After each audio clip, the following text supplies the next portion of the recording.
We are gathered here today to say farewell to the Democrat Party.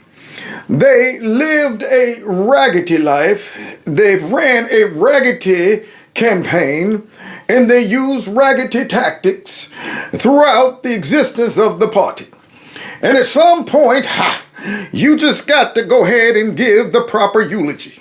No time to be talking about the Democrat Party was good and we want to remember them for all the great things they've done. No, I'm here to tell you that the Democrat Party lived and died the same way, like trash. What's going on, America? Welcome to Kevin's Corner, where I try to make some sense out of nonsense. Before we get into this video, I need y'all to do me a favor. Hit that like button, share my videos. Please make sure you subscribe. Make sure your notification buttons are turned on to all. Subscribe to my alternative channel just in case YouTube give me the slip or something. You'll know how to find me. Don't forget to check me out with all the podcasts and follow me on Rumble and the Jungle. All the links are listed below. If you want to donate to my channel, feel free. Those links are below as well. Now, with no further ado, welcome to my party, we're just getting started. What's going on, America? Kev from Kevin's Corner, where I try to make sense out of nonsense. We might be witnessing the death of the Democrat Party, y'all. They're falling apart. Yeah, man. Even their donors are like, we can't be putting no money into y'all. This right now is a money pit. We're just dropping cheese in the Democrat Party and it's just straight being wasted.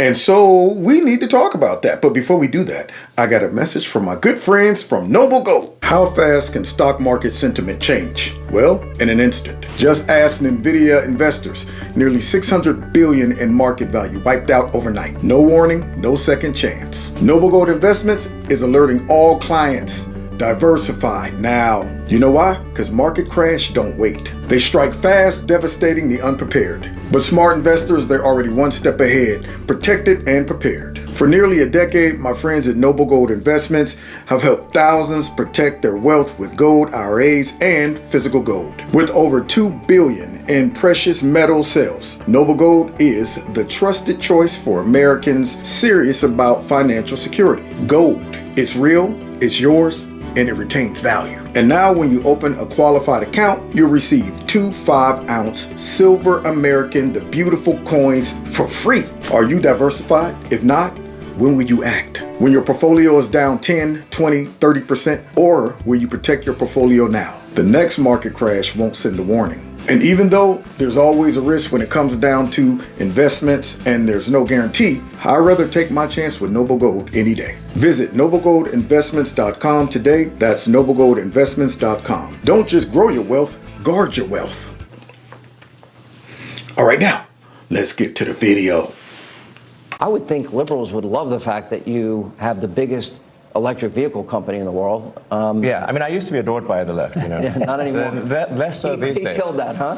I mean, less so. I really didn't. Well, I mean, this whole sort of like, you know, they call it like Trump derangement syndrome. Yeah. And I didn't, you know, you don't realize how real this is until like you can't reason with people. So like I was at a friend's birthday party in LA, just a birthday dinner, and it was like a nice, quiet dinner, and everyone was behaving normally. And then I happened to mention, this is before the election, like a month or two before, I happened to mention the president's name, and it was like they got shot with a dart in the jugular that contained like methamphetamine and rabies. Okay, and they're like, wow, and I'm like, what is wrong, like, guys? Like, you just can't have like a normal conversation.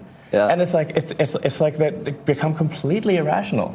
Boy, oh boy, oh boy, oh boy, oh boy. I gotta tell you guys, things just seem to get worse and worse and worse for the Democrats in the mainstream liberal media, especially the Democrats, okay? Because they have tried to break up President Trump and Elon Musk, but I gotta tell you, it's just not working, right? It's not working at all. President Trump and Elon Musk just did an interview together on Fox News, and they're basically two peas in a pod at this point. Inseparable. Take a look. He's become one of your, if you read and believe the media, he's become one of your best friends. He's working for free for you. Well, I love the president. I just want to be clear about that. You don't care about that. I know. I love the president. You love the president. I think President Trump is a good man, and he's, you know.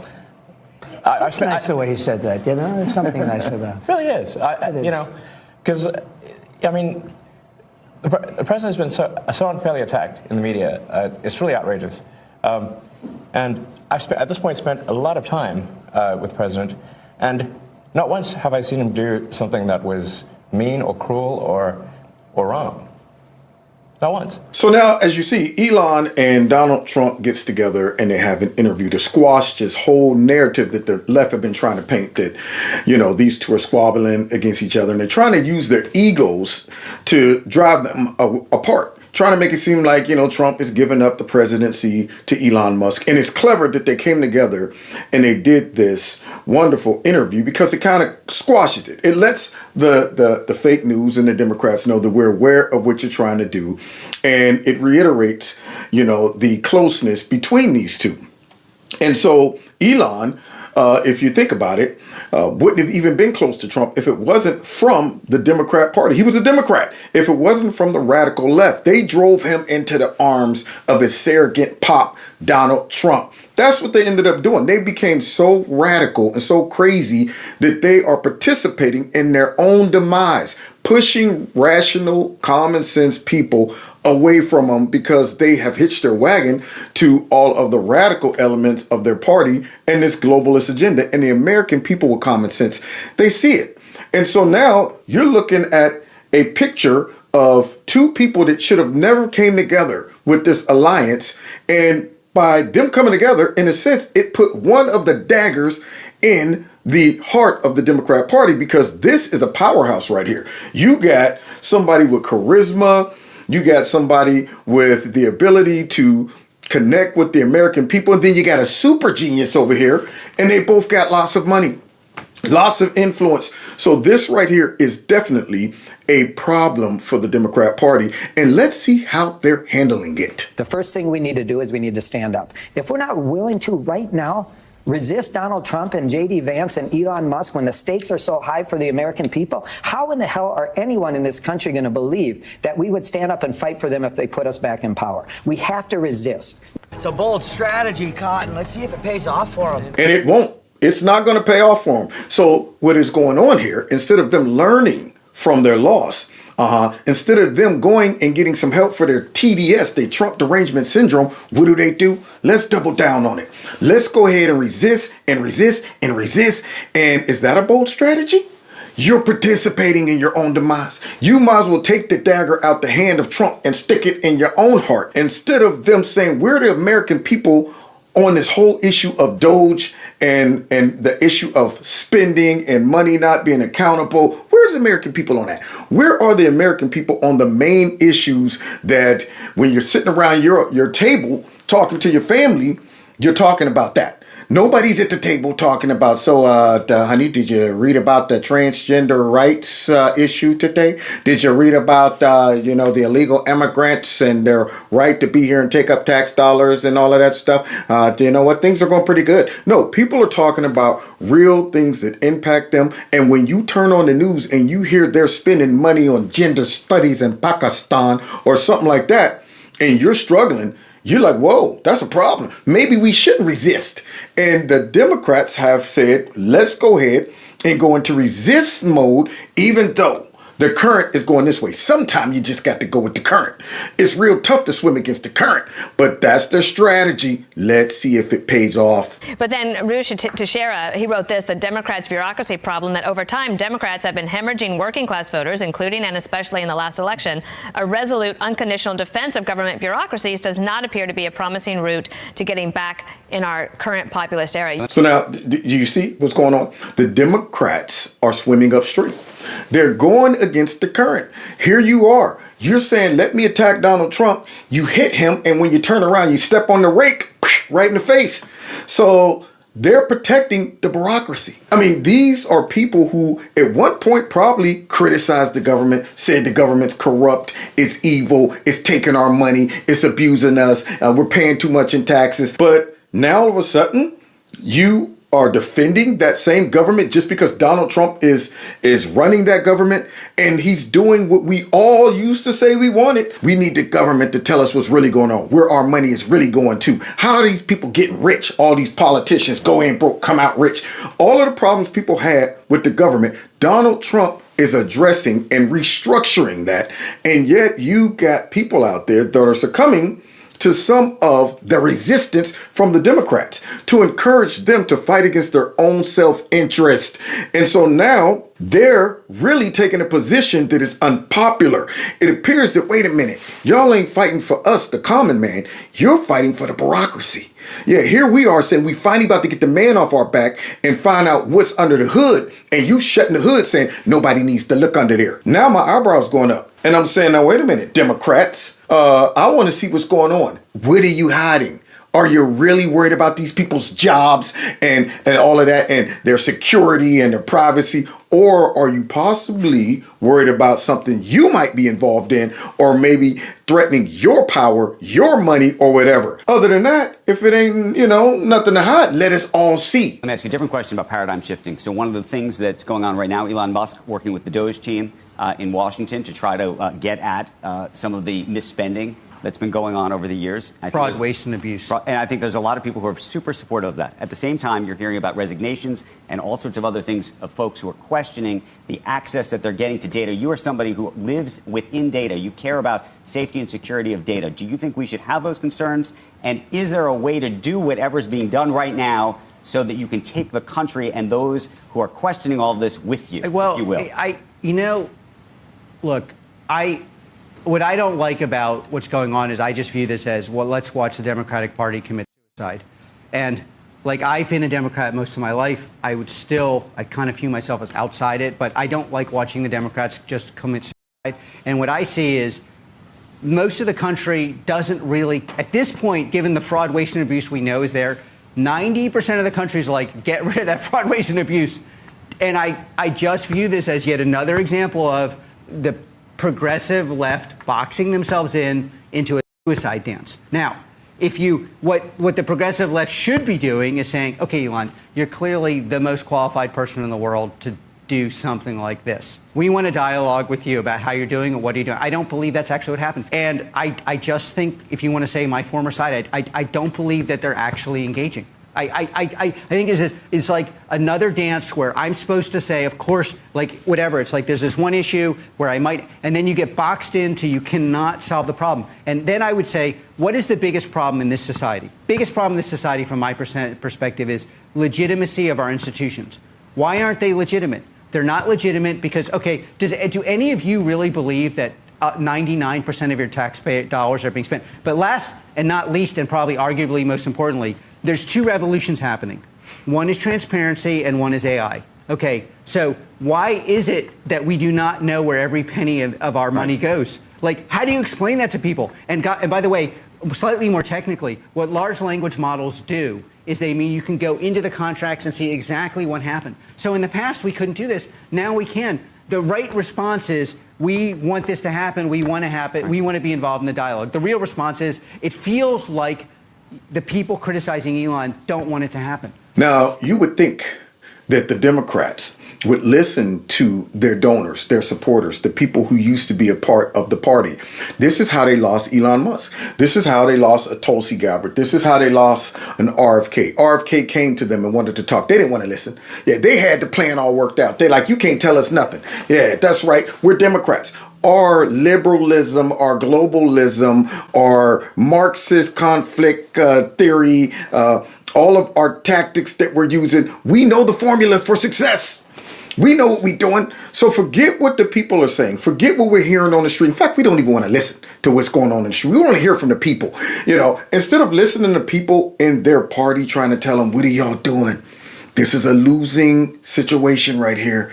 Don't you realize y'all are looking bad? Yeah, everybody's wondering, why are y'all covering this up?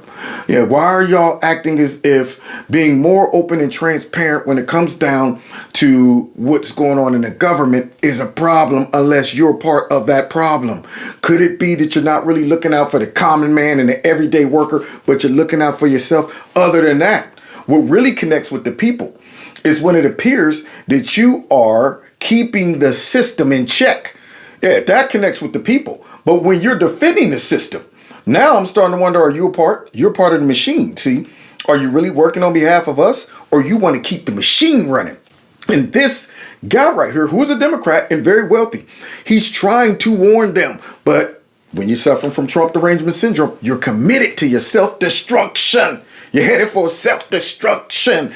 But maybe they'll listen to somebody else in their party, because if you won't listen to the people, eventually you're going to have to listen by the fact that your money is going to dry up. So all of this money they've been spending and using through all of these organizations and institutions that they done infiltrated in our government, once Trump dries all of that money up, now all of this activism, all of these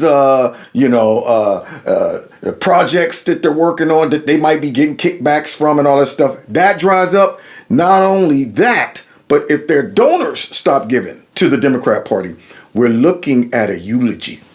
We're looking at the death of the Democrat Party. And they could save their own lives, but they'd rather die with Trump derangement syndrome than to just say, go ahead, hit me with the paddles. So now we got people out here trying to help them. They're saying, look, man, we can save you. But I don't think they want to be saved. Donors withholding funds apparently frustrated over faulty leadership and messaging from the top.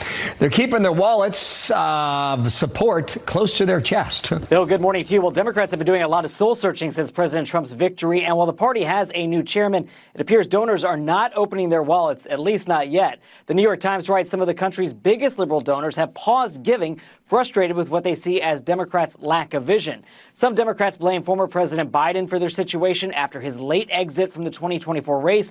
Others question if Kamala Harris was the right candidate for the job after Biden dropped out. Democratic lawmakers, interest groups, activists, they are all still very vocal. They're holding protests almost every day here in D.C., trying to counter the administration. But Democratic donors say the party has to appeal to people on issues like the economy. So you see the strategy?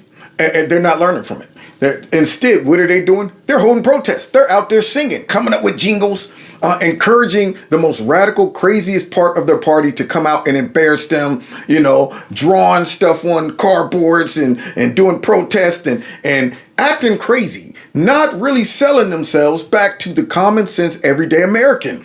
Instead, what are they doing? Chasing Elon Musk around, whining about spending that the average person, when they hear some of that stuff, they go, why are we spending money on that? And why are the Democrats whining about this? Why aren't the Democrats saying, yeah, that does sound stupid? But instead, what are they doing? They're stuck on stupid. They're going, you know what? We're going to defend stupid because somewhere in that stupidity, we might get exposed for abusing the taxpayers as well. So my question is to them, why aren't you guys jumping on board with Elon Musk saying, yeah, man, we need to dig this out? Because that's crazy when you find out we've been blowing all of this money and we're supposed to be held accountable to the taxpayers. But no, not them. They don't even want to talk about the money that's being blown. They want to talk about that protecting the men and women that are working in those agencies that are going to lose their jobs and stuff. As if the Democrats care about people that much to where they're putting up this resistance against this transparency.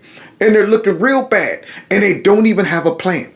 So instead, what their plan is to resist and to continue to suffer from Trump derangement syndrome until it kills us. They're addicted to that TDS. It's like that experiment they ran on a monkey, a chimpanzee. They said, let's see what happens if this chimpanzee injects himself with heroin. Let's see if he gets addicted to it. That chimpanzee sat there and he injected so much heroin, he died. He wouldn't eat no more, wouldn't drink no more. He was like, I'd rather go ahead and die feeling good, stuck on this heroin, than to go ahead and take this thing out my arm and get some healing.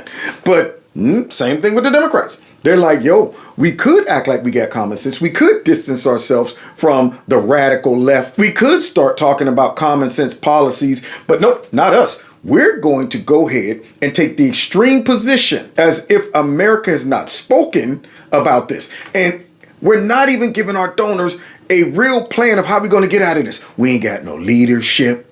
We ain't got no strategy. Trump done took up all the lanes of insane. So now, they're stuck in the insane lane. One lane over there. Trump is all over the freeway. He's like, no, all of these lanes are sane lanes. You guys can stay in the insane lane, okay, where nobody wants to drive. Everybody wants to be in the sane lanes. But the Democrats are over there in the insane lane. And they're wondering why these investors are going, I don't know if I want to put my money down that toilet bowl right there. We've seen how the Democrats govern, especially under Kamala Harris, when they raised billions of dollars and somehow 30 million or something like that in the negative and took it to the chin. They spend money like drunken sailors. So now why would any type of donors want to continue to invest in a party that is completely out of touch, they're extreme, and the people they're promoting are crazy acting? If you haven't seen my video where I'm talking about all those insane acting people during their convention when they were nominating their new leaders, please check it out. These people are nuts. And these donors are looking at them saying, this is the squad you're sending out that you want us to invest in? Nah, I might be radical and liberal, but I still like money, and I'm not going to flush it down the toilet. There's a desire for a new voice of pragmatism, centrism, and most of all, connection to ordinary people and how they lead their lives. I want to talk about your reporting that liberal donors are pulling donations for two reasons: because of lack of strategy thus far from Democrats, but more importantly, because of fear of retribution from Trump. What can you tell us? Now, do you see this lady trying to run cover for the Democrat Party and give an excuse of why the donors are pulling their money? She's mixing truth with lies. She starts off by saying, on one part, it's because, there's no real strategy and this and this and that. But the other part is they fear retribution from Trump. It always got to end on TDS. Trump derangement syndrome. It's all Trump's fault. That's why the people are pulling their money away, because Trump's so evil and scary and stuff like that he'll go after donors. No, that is what the Democrat Party was doing. They were going after anybody who supported Trump, whether you were a donor, a regular person, just on the streets that want to, show up at a rally or something. Everybody became their enemy because they supported Trump. Trump don't care who donates to the Democrat Party. Okay, y'all got y'all donors. You got your Soroses and all of them and all of this stuff. Trump's not out there sitting there saying anybody who donates to the Democrat Party, we're going to go after them. That's not our style.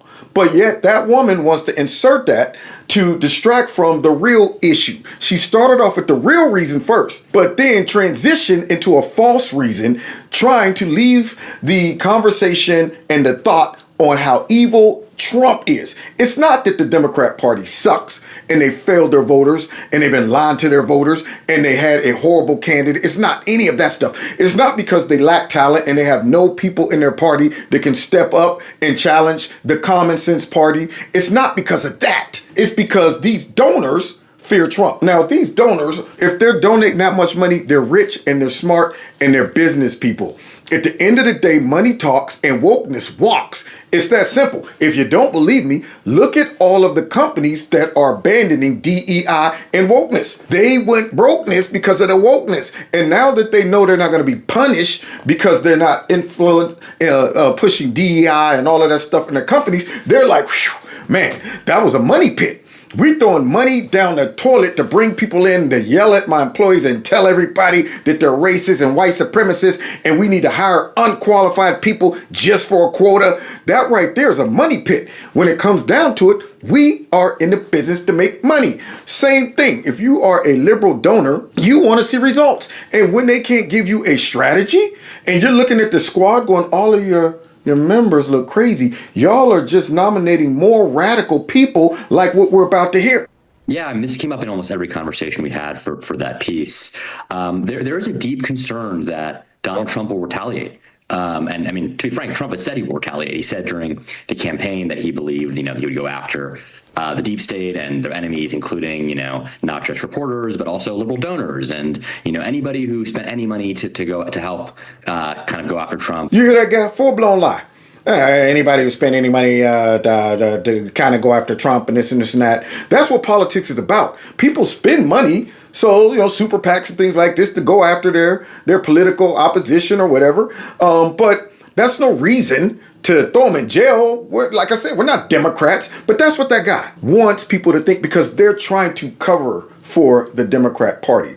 Instead, they should be saying, you know what? How about we be honest about why we suck and why we lost and change the strategy of supporting the bureaucracy and try to become more transparent and work more for the people. And maybe we could go ahead and resuscitate ourselves.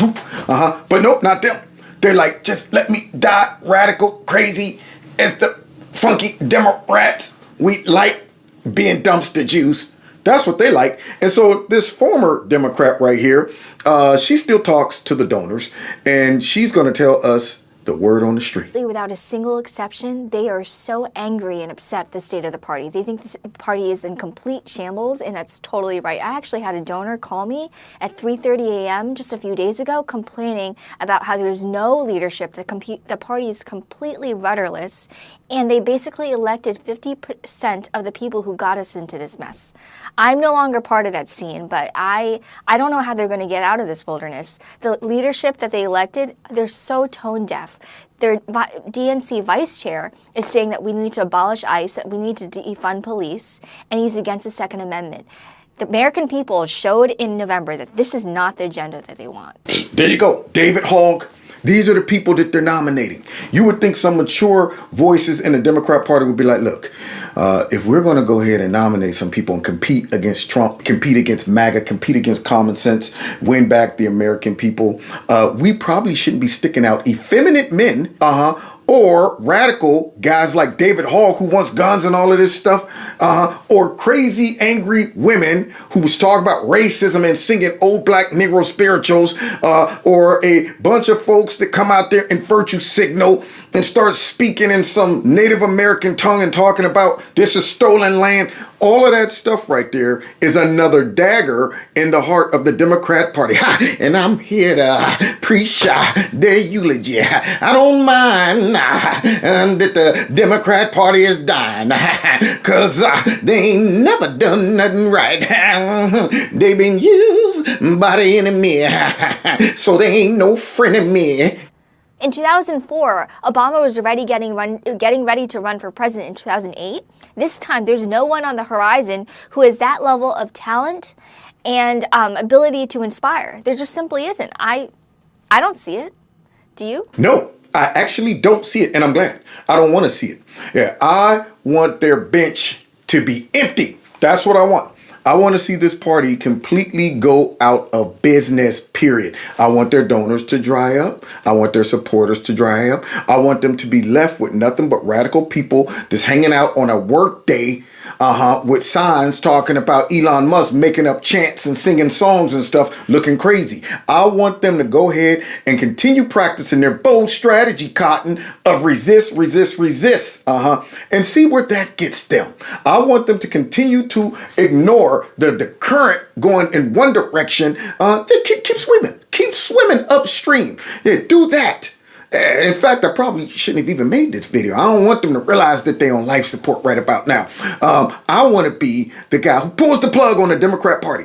They need to go out of business. What they put this country through and what they did to Donald Trump and all of the conservatives that supported him, and how they abuse even their own supporters, especially when it comes down to illegal immigration. And now we're finding out they abuse their own supporters' tax dollars with all of these crazy things that they've been funding through all of these agencies that are being exposed now. And instead of them going, oh crap, the jig is up, they gonna see that we've been stealing money and we've been funneling money to this crazy cause and pushing all these ideologies on other countries and subverting, their democracy and all of that stuff. Instead of them saying we probably should go ahead and start easing over to Elon and said, so what you find in there? So yeah, we think we should cut that too. You know what? That's a good idea. Instead of doing that, what are they doing? They're over there resisting.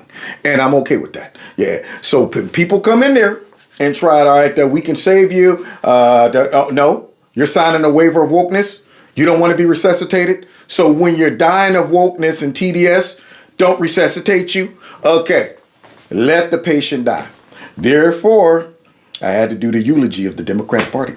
They're doing it to themselves. Stick a dagger in them. But anyway, God bless y'all. God bless America. Don't forget, hit the like button, share my videos, follow me on all the other social media platforms. Support the channel by checking out my corner store, buy some product or whatever. Or you can just donate to the channel through my Cash App and my PayPal link. Don't forget, I also go live every weeknight from 7 till 8:30 or something like that. So I'll see you there, or be square. God bless.